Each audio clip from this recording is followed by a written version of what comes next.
And good afternoon, or good morning, or good evening, wherever you may be around the world. I am Marcus Holmes, and the Love and Stuff community, via the Love and Stuff page and via Restream, which includes LinkedIn Live, Twitch TV, YouTube events, and the Marcus R. Holmes page, uh, brings to you each day in this month of February a Black History moment. And so we love to highlight the accomplishments and excellence and sacrifices of those of African American and African descent. And so we ask that you will click share and tag someone to view this video. We'll have this every day at about 7 o'clock p.m. for all 28 days. And on the 14th, which is Valentine's Day, we will also have a presentation for those of you that want some indoor love. We'll have some cinema and some music and some poetry and some prizes that you can win, you along with your very significant other. And then on the 28th of February, we will close out our Black History Month celebration with a wonderful fitting finish to our celebration from voices within the Love and Stuff community on that Sunday evening on the 28th. So look for invites to come, and you can always know what's happening by clicking follow on any of these platforms or clicking follow specifically on the Love and Stuff page on Facebook. And so today, one of the beloved persons within our diaspora is being celebrated today. Would be her birthday if she were alive. It is, as you know, Rosa Louise Macaulay Parks, born this day, February 4th, 1913, and she lived until October 24th, 2005. She was an American activist in the civil rights movement, best known for her pivotal role in the Montgomery bus boycott. The United States Congress has called her the First Lady of Civil Rights and the mother of the freedom movement. She was born Rosa Louise Macaulay in Tuskegee, Alabama in 1913 to Leona, who was a teacher, and James Macaulay, a carpenter. When her parents separated, she moved with her mother to Pine Level, just outside the state capital of Montgomery. She grew up on a farm with her maternal grandparents, her mother, and her younger brother, Sylvester.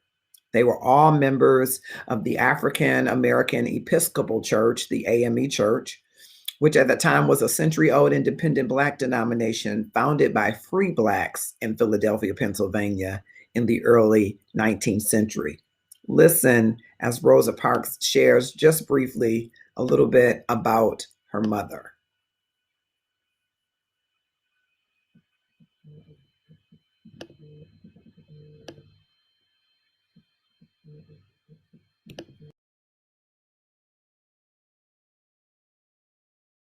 My mother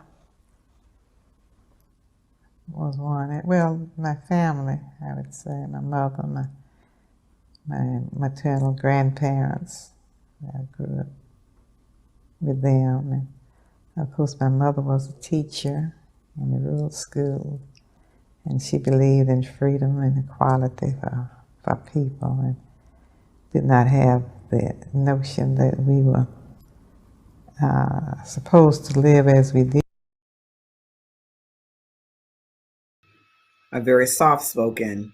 Known as a very soft-spoken woman with a very strong presence. Parks attended rural schools until the age of 11. Before that, her mother taught her a good deal about sewing, she says. She put her first quilt together by herself around the age of 10, which was unusual as quilting was mainly a family activity performed when there was no field work or chores to be done. As a student at the Industrial School for Girls in Montgomery, she took academic and vocational courses.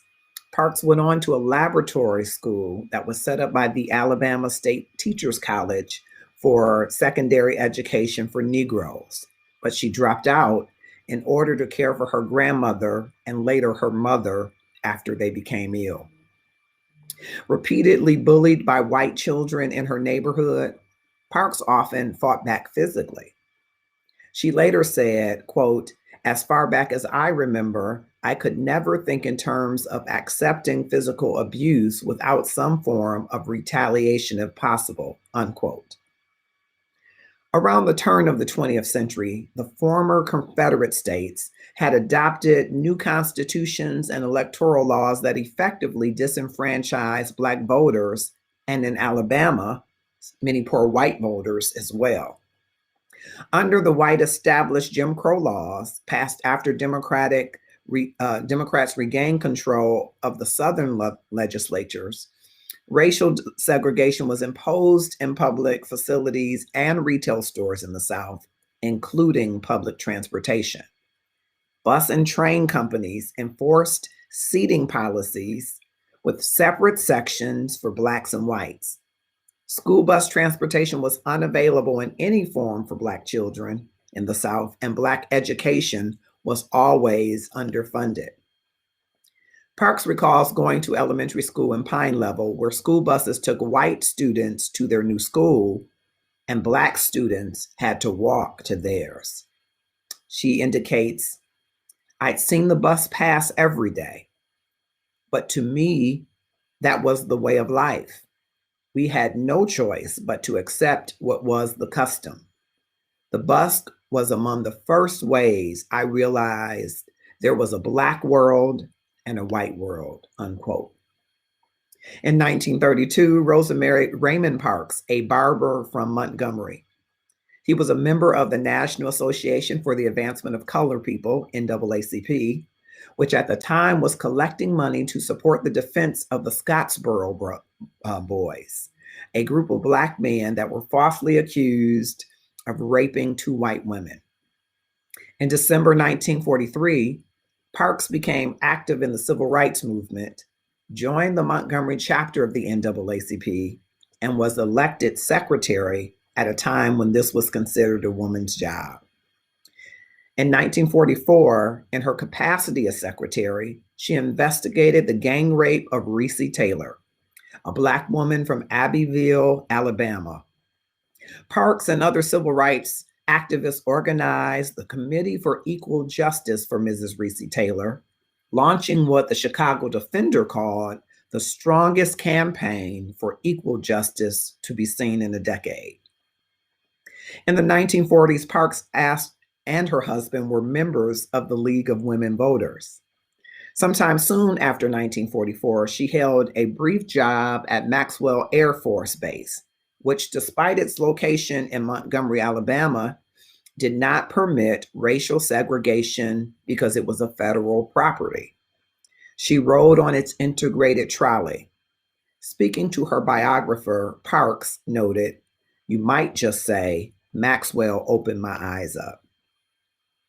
She worked as a housekeeper and a seamstress for Clifford and Virginia Durr, a white couple. Politically liberals, the Durrs became her friends. They encouraged and eventually helped sponsor Parks in the summer of 1955 to attend the Highlander Folk School, an education center for activism in workers' rights and racial equality in Monteagle, Tennessee. There, Parks was mentored by the veteran organizer Septima Clark. In 1945, despite the Jim Crow laws and discrimination by registrars, she successfully registered to vote on her third try. In August 1955, Black teenager Emmett Till was brutally murdered after reportedly flirting with a young white woman while visiting relatives in Mississippi. On November 27, 1955, just 4 days before she would make her stand on the bus, Rosa Parks attended a mass meeting at Dexter Avenue Baptist Church, where the featured speaker was T.R.M. Howard, a Black civil rights leader from Mississippi who headed the Regional Council of Negro Leadership. Howard brought the news of the recent acquittal of the two men who had murdered Till. Parks was deeply saddened and angry at the news, particularly because Till's case had garnered much more attention than any of the cases she and the Montgomery NAACP had worked on. And yet, the two men still walked free. The first 4 rows of seats on each Montgomery bus were reserved for whites. Buses had colored sections for Black people, generally in the rear of the bus, although Blacks composed more than 75% of the ridership. The sections were not fixed, but were determined by placement of a movable sign. Black people could sit in the middle rows until the white section filled. If more whites needed seats, Blacks were to move to seats in the rear, stand, or if there were no room, leave the bus. Black people could not sit across the aisle in the same row as white people. The driver could move the colored section sign or remove it altogether. If white people were already seated in the front, Black people had to board at the front to pay the fare, then disembark and re-enter through the rear door.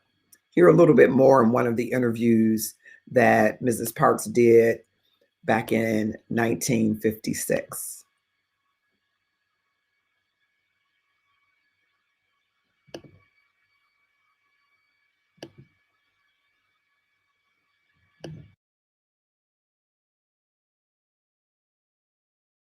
My mother,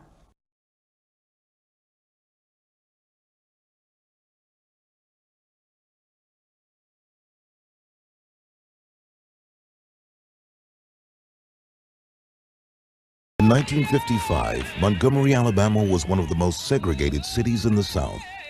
The symbols of white supremacy were everywhere, and nowhere were they more visible than on the city's bus lines. For Black people, riding the bus was an especially humiliating experience. Forced to enter from and ride in the back of the bus, they were also expected to give up their seats to white passengers upon demand. On December 1st, 1955, Rosa Parks and 3 other Black people were ordered to give up their seats to whites. Rosa alone refused. I didn't get on with the intention of being arrested. I felt that when he used the words, y'all make it light on yourselves and let me have those seats, that I could not see where it was helping me as an individual and as a passenger, or us as a people, to continue to give in to this type of treatment. Mrs. Parks was arrested and charged with violating the city's segregation laws. When she was thrown in jail, then everybody said, well, if Rosa Parks can't be treated right on the bus, nobody can be treated right on the bus. And she was the kind of person who had the total respect of the community. And they rallied around her and started a movement. We, the Negro citizens, have decided not to ride the buses in Montgomery until we receive some justice and until we get a hearing, even if it takes a year.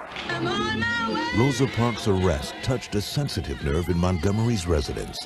It united the community and focused its frustration. Black people refused to board city buses and became the vanguard of America's civil rights movement. White racists in Montgomery didn't sit idle. Rosa Parks and other boycott leaders were insulted, harassed, and exposed to constant danger. On December 20th, 1956, the Supreme Court order declaring segregation on buses unconstitutional reached Montgomery.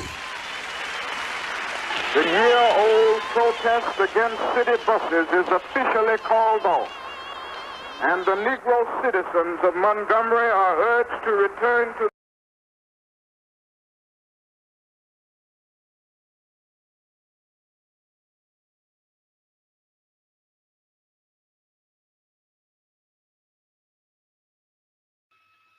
We were having slight technical difficulties with some of the videos, but you see part of that interview there.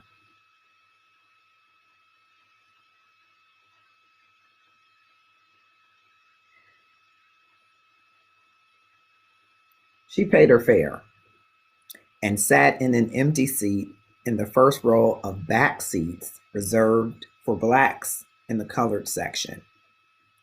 Near the middle of the bus, her row was directly behind the 10 seats reserved for white passengers. Initially, she did not notice that the bus driver was the same man, James F. Blake, who had left her in the rain in 1943. As the bus traveled along its regular route, all of the white-only seats in the bus filled up. The bus reached the third stop in front of the Empire Theater, and several white passengers boarded. Blake noted that 2 or 3 white passengers were standing as the front of the bus had filled to capacity. He moved the colored section sign behind Parks and demanded that 4 Black people give up their seats in the middle section so that the white passengers could sit. Years later, in recalling the events of the day, Parks said, quote, "When that white driver stepped back toward us, when he waved his hand and ordered us up and out of our seats, I felt a determination cover my body like a quilt on a winter night," unquote. By Parks' account, Blake said, "Y'all better make light on yourselves and let me have those seats." 3 of them complied.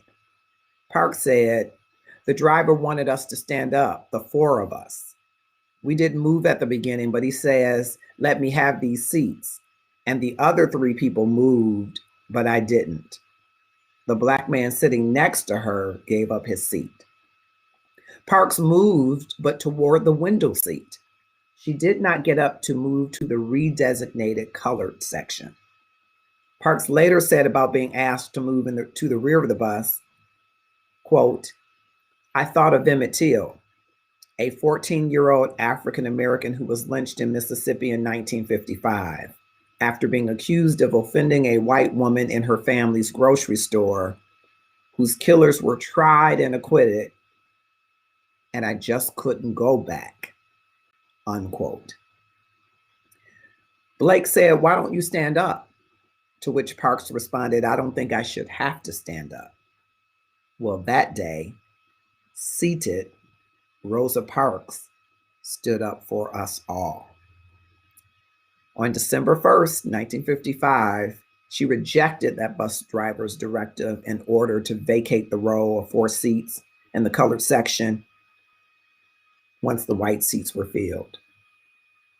Now, Parks wasn't the first to resist bus segregation, but the NAACP believed that she was the best candidate for seeing through a court challenge after her arrest for civil disobedience and violating Alabama segregation laws. Those preceding her included Bayard Rustin in 1942, Irene Morgan in 46, Lily Mae Bradford in 51, Sarah Louise Keyes in 52, and the members of the ultimately successful Browder versus Gale lawsuit, Claudette Colvin, Aurelia Browder, Susie McDonald, and Mary Lou Smith, who were arrested in Montgomery for not giving up their bus seats months before Parks. But she helped to inspire the Black community to boycott the Montgomery buses for over 1 year. The case became bogged down in the state courts, but the federal Montgomery bus lawsuit, Browder versus Gale, resulted in a November 1956 decision that bus segregation is unconstitutional under the Equal Protection Clause of the 14th Amendment to the United States Constitution. Parks' act of defiance and the Montgomery bus boycott became important symbols of the movement. She became an international icon of resistance to racial segregation and organized and collaborated with civil rights leaders, including Edgar Nixon and Martin Luther King Jr. She said, quote, "People always say that I didn't give up my seat because I was tired, but that isn't true. I was not tired physically, or no more tired than I usually was at the end of a working day. I was not old, although some people have an image of me as being old then. I was 42. No, the only tired I was tired of giving in, unquote. On Sunday, December 4th, 1955, plans for the Montgomery bus boycott were announced at Black churches in the area, and a front page article in the Montgomery Advertiser helped spread the word. At a church rally that night, those attending agreed unanimously to continue the boycott until they were treated with the level of courtesy they expected, until Black drivers were hired, and until seating in the middle of the bus was handled on a first come, first served basis. The next day, Parks was tried on charges of disorderly conduct and violating a local ordinance. The trial lasted only 30 minutes. After being found guilty and fined $10 plus $4 in court costs, she appealed the conviction and formally challenged the legality of racial segregation. In a 1992 interview with National Public Radio's Lynn Neary, Parks recalled, quote, "I did not want to be mistreated. I did not want to be deprived of a seat that I had paid for. It was just time. There was opportunity for me to take a stand to express the way I felt about being treated in that manner. I had not planned to get arrested. I had plenty to do without having to end up in jail. But when I had to face that decision, I didn't hesitate to do so because I felt that we had endured that too long. The more we gave in, the more we complied with that kind of treatment, the more oppressive it became," unquote. On the day of Parks' trial, 35,000 leaflets were distributed. The handbill read, "We are asking every Negro to stay off the buses Monday in protest of the arrest and trial. You can afford to stay out of school for one day. If you work, take a cab or walk. But please, children and grown-ups, don't ride the bus at all on Monday. Please stay off the buses Monday." It rained that day, December 5th, but the Black community persevered in their boycott. Some rode in carpools, while others traveled in Black-operated cabs that charged the same fare as the bus, 10 cents. Most of the remaining 40,000 Black commuters walked, some as far as 20 miles. The group agreed that a new organization was needed to lead the boycott effort if it were to continue. The Reverend Ralph Abernathy suggested the name Montgomery Improvement Association. The name was adopted and the MIA was formed. Its members elected as their first president Martin Luther King Jr., a relatively newcomer to the Montgomery scene, who was a young minister of the Dexter Avenue Baptist Church. Parks played an important role in raising international awareness of the plight of African Americans in the civil rights struggle. King wrote in his 1958 book, Stride Toward Freedom, that Parks' arrest was the catalyst rather than the cause of the protest. The cause lay deep in the record of similar injustices, he wrote. He wrote, actually, no one can understand the actions of Mrs. Parks unless he realizes that eventually the cup of endurance runs over and the human personality cries out, I can take it no longer, unquote. After her arrest, Parks became an icon of the civil rights movement, but suffered hardships as a result. Due to economic sanctions used against activists, she lost her job at the department store. Her husband quit his job after his boss forbade him to talk about his wife or the legal case. Parks continued to travel and spoke extensively about the issues. In 1957, Raymond and Rosa Parks left Montgomery for Hampton, Virginia, mostly because she was unable to find work. She also disagreed with King and other leaders of Montgomery's struggling civil rights movement about how to proceed, and was constantly receiving death threats. In Hampton, She found a job as a hostess in an inn at Hampton Institute, a historically Black college. Later that year, at the urging of her brother and sister-in-law in Detroit, Sylvester and Daisy McCauley, Rosa and Raymond and their mother moved to North to join them. The city of Detroit attempted to cultivate a progressive reputation, but Parks encountered numerous signs of discrimination against African Americans. Schools were effectively segregated, and services in Black neighborhoods were substandard. In 1964, Parks told an interviewer that, quote, "I don't feel a great deal of difference here. Housing segregation is just as bad, and it seems more noticeable in the larger cities," unquote. Parks rendered crucial assistance in the first campaign for the late Congressman John Conyers. She persuaded Martin Luther King Jr., who was generally reluctant to endorse local candidates, to appear with Conyers, thereby boosting the novel candidate's profile. When Conyers was elected, he hired her as a secretary and receptionist for his congressional office in Detroit. She held this position until she retired. Parks participated in activism nationally during the mid-60s, traveling to support the Selma to Montgomery marches and many others, as well as befriending Malcolm X, who she regarded as a personal hero. Like many Detroit Blacks, Parks remained particularly concerned about housing issues. She herself lived in a neighborhood, Virginia Park, which had been compromised by highway construction and urban renewal. By 1962, these policies had destroyed 10,000 structures in Detroit, displacing 43,000 people, 70% of them African American.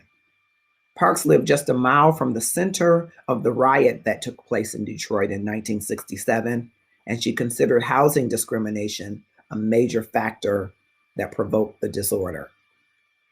In the aftermath, Parks collaborated with members of the League of Revolutionary Black Workers and the Republic of New Africa in raising awareness of police abuse during the conflict. She also helped form the Virginia Park District Council to help rebuild the area. The council facilitated the building of the only Black-owned shopping center in the country at that time. She served on a People's Tribunal on August 30th, 1967, investigating the killing of 3 young men by police during the 1967 Detroit uprising in what came to be known as the Algiers Motel incident. Parks was not a wealthy woman. She donated most of the money from speaking to civil rights causes and lived her life on her staff salary and her husband's pension. Her husband died of throat cancer on August 19, 1977, and her brother, her only sibling, Sylvester, died of cancer that November. Her personal ordeals caused her to be removed somewhat from the civil rights movement limelight. In 1980, Parks, widowed and without immediate family, renewed herself to the civil rights and educational organizations, fights, and programs. She co-founded the Rosa L. Parks Scholarship Foundation for college-bound high school seniors, to which she donated most of her speaker fees.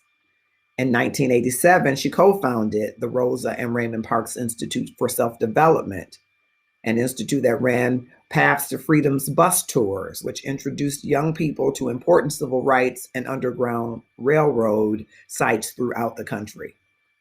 In 1992, she published Rosa Parks, My Story, an autobiography aimed at young readers. It recounts her life leading to her decision to keep her seat on the bus. A few years later, she published Quiet Strength, her memoirs, which focused on her faith. In 1999, Parks filmed a cameo appearance for the television series Touched by an Angel. It was her last appearance on film. Park began to suffer from health problems due to her age. Suffering anxiety upon returning to her small central Detroit house following the ordeal, Parks moved into riverfront towers.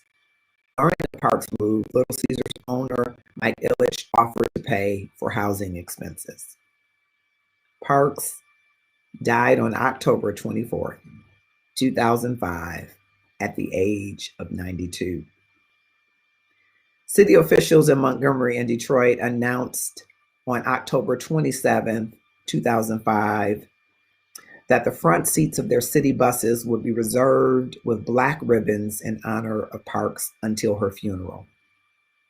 One of the speakers at the Washington service, the United States Secretary of State, Condoleezza Rice, said that if it had not been for Parks, she would have never become the Secretary of State. In the evening, when the casket was transported, it was done so on a bus similar to the one in which she made her protests, to lie in honor in the rotunda of the U.S. Capitol. Rosa Louise Parks was the 31st person to lie in state at the rotunda. She was the first American who had not been a U.S. government official. She was the first woman and the second Black person to lie in state in that honor. After a ceremonious goodbye, Parks was interred between her husband and mother at Detroit's Woodlawn Cemetery and the chapel's mausoleum. The chapel was renamed the Rosa L. Parks Freedom Chapel in her honor. Her legacy and honors are too many to enumerate here, but just a few more. Detroit renamed 12th Street Rosa Parks Boulevard. She was inducted into both the Michigan Women's Hall of Fame and the National Women's Hall of Fame. She received a dozen honorary doctorate degrees from universities such as Florida State University and Soka University in Tokyo, and many, many others. She was awarded the Presidential Medal of Freedom, the highest honor given by the U.S. executive branch. She received the Congressional Gold Medal, the highest honor given by the U.S. legislative branch. The medal bears the legend, Mother of the Modern Day Civil Rights Movement. Time named Parks one of the 20 most influential and iconic figures of the 20th century. President Bill Clinton honored her in his State of the Union address, saying, "She's sitting down with the First Lady tonight, and she may get up or not as she chooses." On July 14th, the Rosa Parks Transit Center opened in Detroit at the corner of Michigan and Cass Avenue. The papers of Rosa Parks were cataloged into the Library of Congress. The National Museum of African American History and Culture was opened, and it contains, among other things, the dress which Rosa Parks was sewing the day she refused to give up her seat to a white man. And on January 20th, a bust of Rosa Parks by Artis Lane was added to the Oval Office when President Joe Biden began his presidency. The sculpture is currently displayed next to Augustus St. Gaudens's bust of Abraham Lincoln. I am so thankful that you tuned in for this moment of reflection, and that's a lot of information, but I figured that the mother of the modern day civil rights movement deserved that and so much more. I will close with a few clips of other portions of her interviews and just some still photos. And remember to join us every day throughout this month for Black History Moment. Inbox us if you enjoy the content, and if there is some specific unsung or sung hero that you'd like to hear about, inbox us at the Marcus R. Holmes page or inbox us at the Love and Stuff page as well.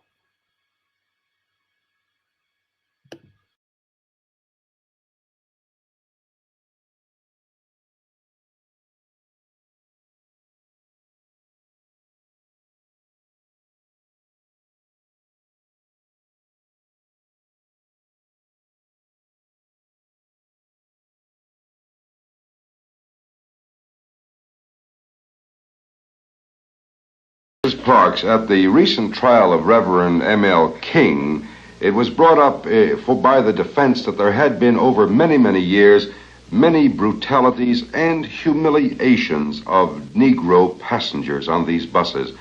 Can you give us some examples that you yourself have seen or experienced personally of some of these humiliations that took place day after day when you were riding the buses? Yes, I have been refused entrance on the buses because I would not pay my fare at the front and go around to the rear door to enter. Let me have that again now. You mean you pay your fare at the front and then were forced to walk around and enter into the rear door? Yes, that was the custom if the bus was crowded up to the point where the white passengers would start occupying. And even if it was raining or anything of that sort, you might have to pay your fare?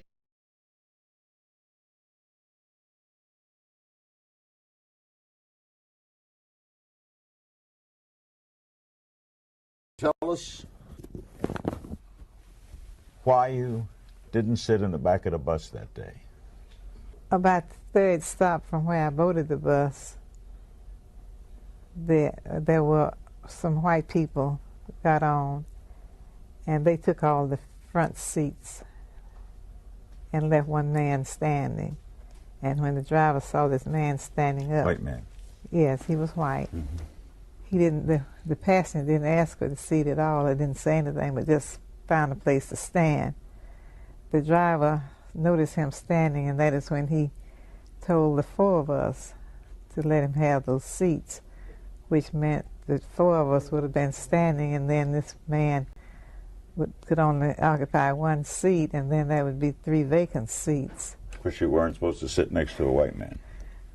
That was the rule then. So you did not get up. No, I Do you know didn't. why? Yes, because I didn't think I should have to get up. I had already paid my fare, and I'm sure he didn't pay any more than I did. And I didn't think that once we take a seat, even in under the segregation conditions, that we should be made to stand up in a crowded bus. Are you bitter over it? No, I'm not. Why Not at this time. Well, in fact, during our protest in Montgomery, we did have some white people who Joined with you. joined with us, and they suffered a great deal. And I felt that it was, in fact, Dr. Martin Luther King used to say himself that it was not a black and white issue, but it was right and wrong. Right, absolutely. So you didn't hold it against collectively all white people. That's true. I did not. What then did you do with your anger? I tried to use my anger. I tried to have as little anger as possible, but I tried to use it to help people who were suffering and many who were discouraged and did not have the courage to try to take a stand for themselves. Do you feel, Rosa, that this movement has been a success? It has we have made many improvements from way back there when we had legally enforced racial segregation, but we still have many challenges to face, and we have many problems to solve.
Thank you, Rosa Louise Macaulay Parks, for taking a seat, which took a stand.